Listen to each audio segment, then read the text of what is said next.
ਸਵਾਗਤ ਹੈ ਤੁਹਾਡਾ ਅੱਜ ਦੀ ਕਲਾਸ ਵਿੱਚ ਤੇ ਅੱਜ ਦਾ ਸਾਡਾ ਟੌਪਿਕ ਹੈ ਭਾਰਤ ਧਰਾਤਲ ਅਤੇ ਭੂ ਆਕਿਰਤੀਆਂ। ਭਾਰਤ ਭੂ ਆਕਿਰਤੀਆਂ ਨਾਲ ਭਰਪੂਰ ਦੇਸ਼ ਹੈ। ਭਾਰਤ ਦੀ ਧਰਤੀ ਦੇ ਉੱਪਰ ਵੱਖ-ਵੱਖ ਭੂਮੀ ਸ਼ਕਲਾਂ ਬਣੀਆਂ ਹੋਈਆਂ ਹਨ।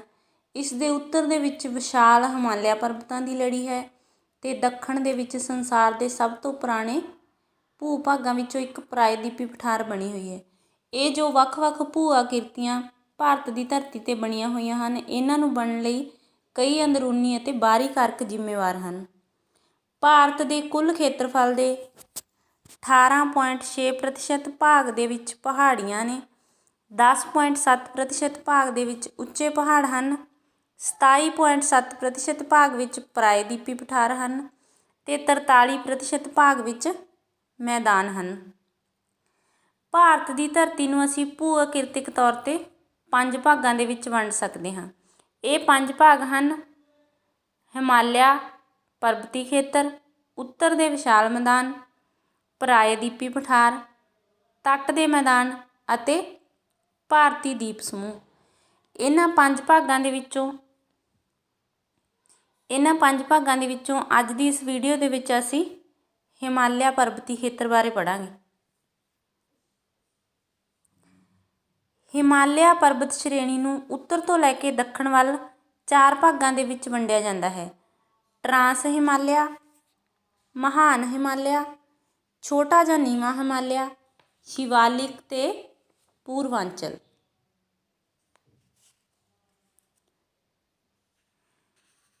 ਹਿਮਾਲਿਆ ਪਰਬਤ ਲੜੀ ਨੂੰ 3 ਲੜੀਆਂ ਦੇ ਵਿੱਚ ਵੱਖ ਕਰਨ ਵਾਲੇ ਮੇਨ ਫਾਲਟ, ਜਿਹੜੇ ਇਹਨਾਂ ਲੜੀਆਂ ਨੂੰ ਇੱਕ ਦੂਸਰੇ ਤੋਂ ਵੱਖ ਕਰਦੇ ਹਨ, ਉਹ ਮੇਨ ਫਾਲਟ ਹਨ। ਹਿਮਾਲਿਆ ਪਰਬਤ ਸ਼੍ਰੇਣੀ ਉੱਤਰ ਤੋਂ ਦੱਖਣ ਵੱਲ ਇਸ ਤਰ੍ਹਾਂ ਬਣੀ ਹੋਈ ਹੈ: ਤਿੱਬਤ ਦਾ ਪਠਾਰ, ਟਰਾਂਸ ਹਿਮਾਲਿਆ, ਮਹਾਨ ਹਿਮਾਲਿਆ, ਹਿਮਾਦਰੀ, ਸ਼ਿਵਾਲਿਕ ਤੇ ਅੱਗੇ ਆ ਜਾਂਦੇ ਨੇ ਉੱਤਰ ਦੇ ਵਿਸ਼ਾਲ ਮੈਦਾਨ। ਇਹਨਾਂ ਨੂੰ ਇੱਕ ਦੂਜੇ ਤੋਂ ਜਿਹੜੇ ਫਾਲਟ ਅਲੱਗ ਕਰਦੇ ਨੇ ਉਹ ਹਨ: ਟਰਾਂਸ ਹਿਮਾਲਿਆ ਨੂੰ ਮਹਾਨ ਹਿਮਾਲਿਆ ਤੋਂ ਅਲੱਗ ਕਰਨ ਵਾਲਾ ਫਾਲਟ ਹੈ ਮੇਨ ਸੈਂਟਰਲ ਥਰਸਟ, ਤੇ ਮਹਾਨ ਹਿਮਾਲਿਆ ਨੂੰ ਹਿਮਾਦਰੀ ਤੋਂ ਵੱਖ ਕਰਨ ਵਾਲਾ ਫਾਲਟ ਹੈ ਮੇਨ ਬਾਉਂਡਰੀ ਥਰਸਟ। ਹਿਮਾਦਰੀ ਤੇ ਸ਼ਿਵਾਲਿਕ ਨੂੰ ਉੱਤਰ ਦੇ ਵਿਸ਼ਾਲ ਮੈਦਾਨਾਂ ਤੋਂ ਵੱਖ ਕਰਨ ਵਾਲਾ ਫਾਲਟ ਹੈ Himalayan front fault. Main central thirst, main boundary thirst ਤੇ ਹਿਮਾਲਿਅਨ ਫਰੰਟ ਫਾਲਟ। ਅੱਜ ਦਾ ਸਾਡਾ ਜਿਹੜਾ ਭੂ ਆਕਿਰਤਿਕ 5 ਭਾਗਾਂ ਦੇ ਵਿੱਚੋਂ ਪਹਿਲਾ ਭਾਗ ਹੈ ਉਹ ਹੈ ਹਿਮਾਲਿਆ ਪਰਬਤੀ ਖੇਤਰ। ਹਿਮਾਲਿਆ ਪਰਬਤੀ ਖੇਤਰ ਨੂੰ ਮੁੱਖ ਤੌਰ 'ਤੇ 4 ਭਾਗਾਂ ਦੇ ਵਿੱਚ ਵੰਡਿਆ ਜਾਂਦਾ ਹੈ। ਇਹ 4 ਭਾਗ ਹਨ: ਟਰਾਂਸ ਹਿਮਾਲਿਆ, ਮਹਾਨ ਹਿਮਾਲਿਆ, ਛੋਟਾ ਹਿਮਾਲਿਆ ਤੇ ਸ਼ਿਵਾਲਿਕ। ਸਭ ਤੋਂ ਉੱਪਰ ਹੈ ਟਰਾਂਸ ਹਿਮਾਲਿਆ। ਟਰਾਂਸ ਹਿਮਾਲਿਆ ਦੇ ਵਿੱਚ ਮੁੱਖ ਰੂਪ ਦੇ ਵਿੱਚ 3 ਪਰਬਤ ਸ਼੍ਰੇਣੀਆਂ ਆਉਂਦੀਆਂ ਹਨ। ਸਭ ਤੋਂ ਉੱਪਰਲੀ ਪਰਬਤ ਸ਼੍ਰੇਣੀ ਜੋ ਤੁਸੀਂ ਦੇਖ ਰਹੇ ਹੋਗੇ ਇਹ ਹੈ ਕਾਰਾਕੋਰਮ। ਸਭ ਤੋਂ ਉੱਪਰਲੀ ਪਰਬਤ ਸ਼੍ਰੇਣੀ ਕਾਰਾਕੋਰਮ। ਇਹ ਉੱਚਤਮ ਹਿਮਾਲਿਆ ਦੇ ਉੱਤਰ ਵੱਲ ਹਿਮਾਲਿਆ ਪਾਰ ਦੀ ਪਰਬਤ ਸ਼੍ਰੇਣੀ ਹੈ। ਇਸ ਹਿਮਾਲਿਆ ਜਿਹੜਾ ਟਰਾਂਸ ਹਿਮਾਲਿਆ, ਇਸ ਨੂੰ ਤਿੱਬਤ ਹਿਮਾਲਿਆ ਵੀ ਕਿਹਾ ਜਾਂਦਾ ਹੈ। ਇਸ ਦੀ ਲੰਬਾਈ ਹੈ ਜਿਹੜੀ ਪੂਰਬ ਤੋਂ ਲੈ ਕੇ ਪੱਛਮ ਦੇ ਤੱਕ 1000 ਕਿਲੋਮੀਟਰ ਹੈ ਤੇ ਔਸਤ ਉਚਾਈ ਸਮੁੰਦਰ ਤਲ ਤੋਂ 6000 ਮੀਟਰ ਦੇ ਲਗਭਗ ਹੈ। ਇਸ ਦੇ ਵਿੱਚ ਜਿਹੜੀਆਂ ਮੁੱਖ ਜਾਸਕਰ, ਲੱਦਾਖ ਤੇ ਕੈਲਾਸ਼ ਪਰਬਤ ਸ਼੍ਰੇਣੀਆਂ ਆਉਂਦੀਆਂ ਹਨ। ਕਾਰਾਕੋਰਮ ਰੇਂਜ ਦੇ ਵਿੱਚ ਟਰਾਂਸ ਹਿਮਾਲਿਆ ਦੇ ਵਿੱਚ ਸਭ ਤੋਂ ਉੱਚੀ ਪਰਬਤ ਚੋਟੀ ਹੈ ਜਿਹੜੀ ਉਹ ਹੈ K2 ਗੋਡਵਿਨ ਆਸਟਿਨ, ਜੋ ਕਿ ਭਾਰਤ ਦੀ ਸਭ ਤੋਂ ਉੱਚੀ ਚੋਟੀ ਹੈ ਤੇ ਸੰਸਾਰ ਦੀ ਦੂਸਰੇ ਨੰਬਰ ਦੀ ਉੱਚੀ ਚੋਟੀ ਹੈ। ਉਸ ਤੋਂ ਅੱਗੇ ਦੂਸਰੀ ਲੜੀ ਹੈ ਲੱਦਾਖ। ਟਰਾਂਸ ਹਿਮਾਲਿਆ ਦੀ ਦੂਸਰੀ ਰੇਂਜ ਹੈ ਲੱਦਾਖ ਰੇਂਜ। ਇਹਦੇ ਵਿੱਚ ਸਭ ਤੋਂ ਠੰਡਾ ਸਥਾਨ ਹੈ ਇੱਥੇ ਦਰਾਸ। ਤੀਸਰੀ ਰੇਂਜ ਹੈ ਜਸਕਰ। ਜਸਕਰ ਤੇ ਲੱਦਾਖ ਦੇ ਵਿੱਚੋਂ ਸਿੰਧ ਨਦੀ ਨਿਕਲਦੀ ਹੈ। ਜਸਕਰ ਤੇ ਲੱਦਾਖ ਦੇ ਰੇਂਜ ਦੇ ਵਿੱਚੋਂ ਸਿੰਧ ਨਦੀ ਨਿਕਲਦੀ ਹੈ। ਟਰਾਂਸ ਹਿਮਾਲਿਆ ਦੇ ਵਿੱਚ ਮੁੱਖ ਰੂਪ ਦੇ ਵਿੱਚ 3 ਰੇਂਜਾਂ ਪਾਈਆਂ ਜਾਂਦੀਆਂ ਨੇ: ਕਾਰਾਕੋਰਮ, ਲੱਦਾਖ ਤੇ ਜਸਕਰ। ਜੇਕਰ ਅਸੀਂ ਇਹਨਾਂ ਨੂੰ ਸੌਖੇ ਤਰੀਕੇ ਨਾਲ ਯਾਦ ਰੱਖਣਾ ਤਾਂ ਅਸੀਂ ਇਹਨਾਂ ਨੂੰ 5, 3, 4 ਦੇ ਫਾਰਮੂਲੇ ਨਾਲ ਵੀ ਯਾਦ ਰੱਖ ਸਕਦੇ ਹਾਂ। ਜਿਵੇਂ ਕਾਰਾਕੋਰਮ 5 ਅੱਖਰਾਂ 'ਤੇ ਪੈਂਦਾ, ਲੱਦਾਖ 3 ਤੇ ਜਸਕਰ 4 'ਤੇ। ਇਹਨਾਂ ਨੂੰ ਯਾਦ ਕਰਨ ਲਈ ਇੱਕ ਟ੍ਰਿਕ ਹੈ, ਉਹ ਹੈ ਕਾਲਾ ਜਾਦੂ।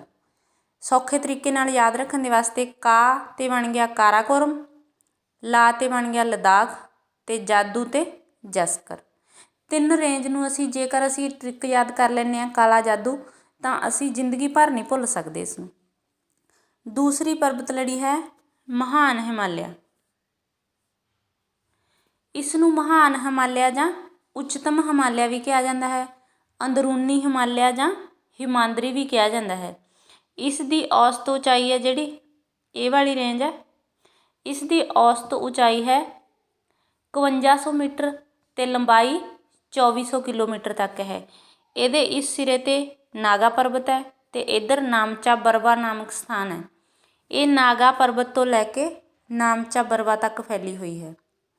ਇਸ ਪਰਬਤ ਸ਼੍ਰੇਣੀ ਦੇ ਵਿੱਚ ਕਾਫੀ ਚੋਟੀਆਂ ਆਉਂਦੀਆਂ ਹਨ। ਸੰਸਾਰ ਦੀ ਸਭ ਤੋਂ ਉੱਚੀ ਚੋਟੀ ਮਾਊਂਟ ਐਵਰੈਸਟ, ਇਹ ਮਾਊਂਟ ਐਵਰੈਸਟ ਹੈ, ਇਸ ਸ਼੍ਰੇਣੀ ਦੇ ਵਿੱਚ ਆਉਂਦੀ ਹੈ। ਨੇਪਾਲ ਦੇ ਵਿੱਚ ਇਸ ਚੋਟੀ ਨੂੰ ਸਾਗਰ ਮਾਥਾ ਕਿਹਾ ਜਾਂਦਾ ਹੈ।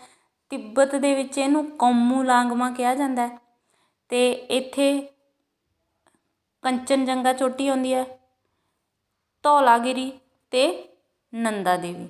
ਮੁੱਖ ਚੋਟੀਆਂ ਨੇ ਜਿਹੜੀਆਂ ਇੱਥੇ ਇਹ ਹਨ। ਮਹਾਨ ਹਿਮਾਲਿਆ ਦੇ ਵਿੱਚ ਮੁੱਖ ਚੋਟੀਆਂ ਕੰਚਨਜੰਗਾ, ਮਾਊਂਟ ਐਵਰੈਸਟ, ਧੌਲਾਗਿਰੀ ਅਤੇ ਨੰਦਾ ਦੇਵੀ ਹਨ।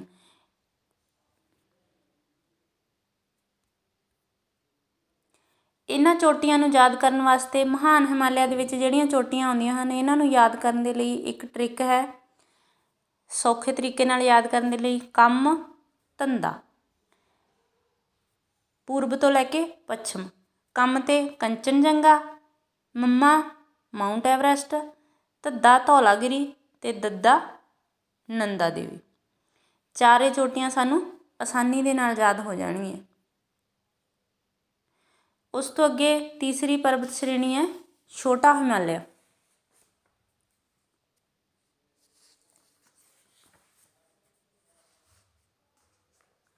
ਉੱਚਤਮ ਹਿਮਾਲਿਆ ਅਤੇ ਸ਼ਿਵਾਲਿਕ ਦੇ ਵਿਚਕਾਰ ਦੀ ਲੜੀ ਨੂੰ ਅਸੀਂ ਛੋਟਾ ਹਿਮਾਲਿਆ ਕਹਿੰਦੇ ਹਾਂ। ਇਸ ਦੀ ਔਸਤ ਉਚਾਈ 5050 ਮੀਟਰ ਹੈ। ਇਹਦੀਆਂ ਜਿਹੜੀਆਂ ਚੋਟੀਆਂ ਨੇ ਜ਼ਿਆਦਾਤਰ ਇਹ ਬਰਫ਼ ਦੇ ਨਾਲ ਢੱਕੀਆਂ ਰਹਿੰਦੀਆਂ ਨੇ। ਇਹ ਲੜੀ ਹੈ ਜਿਹੜੀ ਅਨਚੇਨਡ ਹੈ, ਪੂਰੀ ਤਰ੍ਹਾਂ ਨਹੀਂ ਹੈ। ਇਹਦੇ ਵਿੱਚ ਪੀਰ ਪੰਜਾਲ, ਧੌਲਾ ਧਾਰ, ਮਸੂਰੀ, ਨਾਗ ਟਿੱਬਾ, ਮਹਾਭਾਰਤ ਲੇਖ ਇਸ ਤਰ੍ਹਾਂ ਦੀਆਂ ਚੋਟੀਆਂ ਆਉਂਦੀਆਂ ਹਨ, ਅਤੇ ਕਾਫੀ ਸਾਰੇ ਘੁੰਮਣ ਲਈ ਵੀ ਸਥਾਨ ਹਨ ਇੱਥੇ, ਜਿਵੇਂ ਮਸੂਰੀ, ਸ਼ਿਮਲਾ, ਡਲਹੌਜੀ, ਨੈਨੀਤਾਲ, ਇਸ ਤਰ੍ਹਾਂ ਦੇ ਸਥਾਨ ਨੇ। ਕੁਝ ਕਾਂਗੜਾ ਕੁੱਲੂ ਰਮਣੀਕ ਜਾਂ ਸਿਹਤਵਰਧਕ ਸਥਾਨ ਵੀ ਨੇ, ਜੋ ਕਿ ਸੰਸਾਰ ਭਰ ਦੇ ਸੈਲਾਨੀਆਂ ਦੀ ਖਿੱਚ ਦਾ ਕੇਂਦਰ ਹਨ।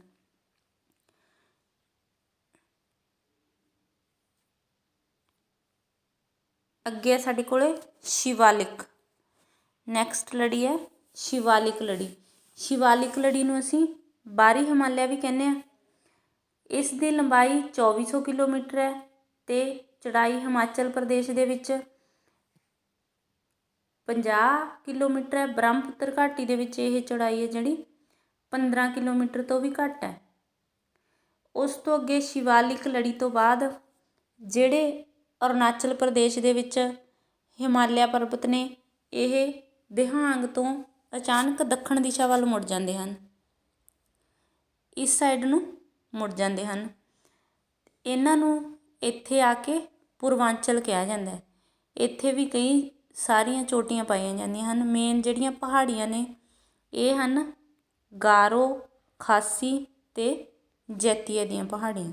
ਇਸ ਇਲਾਕੇ ਦੇ ਵਿੱਚ ਹਿਮਾਲਿਆ ਪਰਬਤ ਦੇ ਸਾਨੂੰ ਬਹੁਤ ਜ਼ਿਆਦਾ ਫਾਇਦੇ ਹਨ।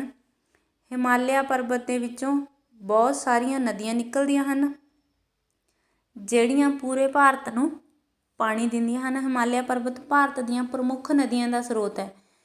ਕਈ ਮੈਦਾਨ ਨੇ ਜਿਹੜੇ ਉਹ ਹਿਮਾਲਿਆ ਪਰਬਤ ਤੋਂ ਲਿਆਂਦੀ ਹੋਈ, ਨਦੀਆਂ ਦੁਆਰਾ ਲਿਆਂਦੀ ਹੋਈ ਮਿੱਟੀ ਦੇ ਬਣੇ ਹੋਏ ਨੇ। ਹਿਮਾਲਿਆ ਪਰਬਤ ਦੀ ਸਰਹੱਦ ਹੈ ਜਿਹੜੀ ਉਹ ਚੀਨ ਦੇ ਨਾਲ ਲੱਗਦੀ ਹੈ।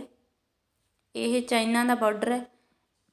ਇਹ ਹਿਮਾਲਿਆ ਪਰਬਤ ਦੀ ਸਰਹੱਦ ਚੀਨ ਨਾਲ ਲੱਗਦੀ ਹੈ, ਅਤੇ ਇਸ ਕਰਕੇ ਹਿਮਾਲਿਆ ਪਰਬਤ ਹੈ ਜਿਹੜਾ ਭਾਰਤ ਦੀ ਸਰਹੱਦ ਦਾ ਕੰਮ ਕਰਦਾ ਹੈ। ਹਿਮਾਲਿਆ ਪਰਬਤ ਦੇ ਵਿੱਚ ਕਈ ਸਿਹਤਵਰਧਕ ਘਾਟੀਆਂ ਵੀ ਬਣੀਆਂ ਹੋਈਆਂ ਹਨ। ਰੁੱਖਾਂ ਅਤੇ ਜੜੀ ਬੂਟੀਆਂ ਦੇ ਭੰਡਾਰ ਨੇ ਇੱਥੇ, ਜਿਨ੍ਹਾਂ ਤੋਂ ਕਾਫੀ ਸਾਰੀਆਂ ਦਵਾਈਆਂ ਬਣਦੀਆਂ ਹਨ। ਹਿਮਾਲਿਆ ਪਰਬਤ ਸ਼੍ਰੇਣੀ ਹੈ ਜਿਹੜੀ ਸਾਨੂੰ ਉੱਤਰ ਵਾਲੀ ਸਾਈਡ ਤੋਂ ਆਉਂਦੀਆਂ ਜਿਹੜੀਆਂ ਠੰਡੀਆਂ ਹਵਾਵਾਂ ਤੋਂ ਬਚਾਉਂਦੀ ਹੈ।